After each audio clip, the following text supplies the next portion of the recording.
माझा चालू आहे दुपारचा स्वयंपाक आणि दुपारच्या स्वयंपाकामध्ये मला बनवायचा होता पालकचा गरगट्टा. तर मी काय केलं सगळ्यात पहिलं पालकला 1-2 पाण्याने स्वच्छ धुवून घेतलं, माती वगैरे असते.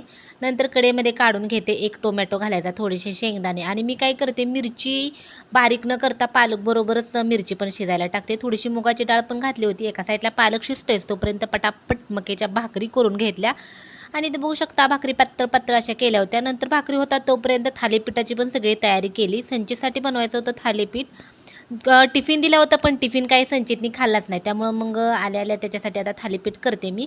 नंतर पालकला फोडणी वगैरे देऊन घेतली. तर असं असतं रोज दुपारचं काही ना काहीतरी काम चालू असतं. कधी-कधी संचितच्या टिफिनबरोबर स्वयंपाक करून घेत असते, नाहीतर कधी-कधी मग संचितला स्कूलला सोडलं की मग बनवत असते. आज संचित स्कूलमधून आल्यानंतर माझा चालला होता स्वयंपाक आणि इथं बघू शकता संचितचा चालला आहे खेळ. तर रोज दुपारी असा असतो खेळ. चला आजचा छोटासा मिनी ब्लॉग कसा वाटला नक्की सांगा आणि बाय.